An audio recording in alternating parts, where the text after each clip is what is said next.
Oh my. Sup, my people? Michael J.W. Ross here. Cosplay is not consent. Here's why.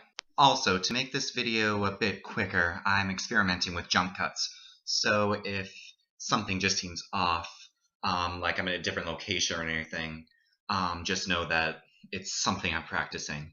And for those that are unaware, cosplay is a sort of art form where fans of a TV show, a comic, anime, dress up as one of their favorite characters. Now, where the whole problem with consent comes from are from people that view the cosplayers as either sexual objects or freaks.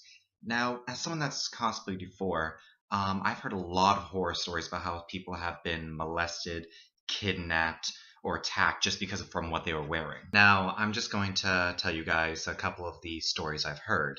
When I went to Boston Comic Con a year or two back, I dressed as John Constantine and Tuxedo Mask. Nothing actually happened to me or any of my friends, but I did hear of a story. It was about two cosplayers, both male and female. They were both technically attacked by fangirls.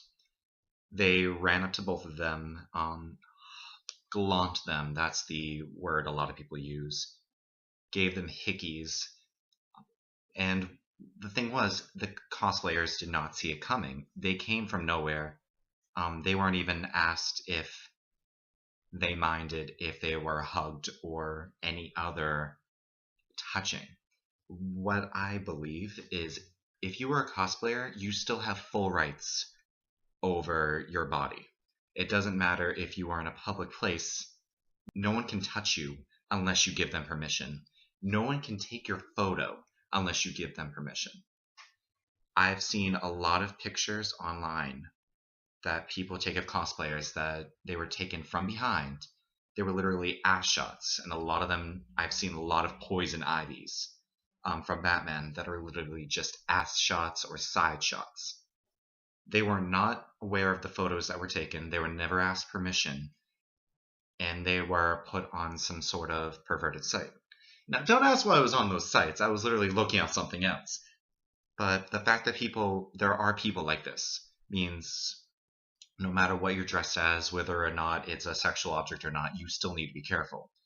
And if you do see someone dressed as cosplay and you really love that character, ask permission. Even if you just want a photo, still ask permission. Sometimes it works out better. There are a lot of cosplayers that they're not always ready to pose at the drop of a dime. They might have huge costume pieces that they're adding on. But no matter what, cosplay does not mean they want you to touch them. The next story I'm going to tell you actually happened to a friend of mine.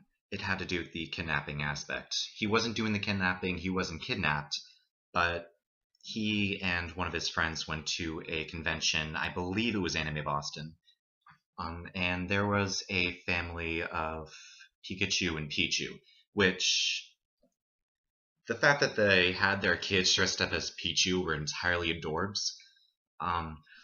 But my friend's friends, when the parents were paying attention, took one of the children dressed as Pichu and put him in his backpack. This is not acceptable at all. Thankfully, my friend noticed what happened and then returned the kid to his mother. That is one of the most messed up stories I've ever heard. I'm actually just glad that it was resolved before something drastic happened, because if my friend hadn't stopped that, cops would have been called and a lot of bad things would have happened. Now, this last story is probably the worst. It was something I read off Tumblr probably a month or two back. It wasn't anything that happened about kidnapping or sexual misconduct. It was literally just an attack because someone wanted to be who they are. It was about a female cosplayer cosplaying Grill. I honestly do not remember the name of the series. There's a lot of anime, TV shows, comics I really need to catch up on, so don't yell at me for about that. But um, she was in school wearing the Grell cosplay, and she suddenly felt someone touching her from behind, which is never a good sign. So she turns around and tells the girl to stop touching her, and the girl just turns her around and attacks her.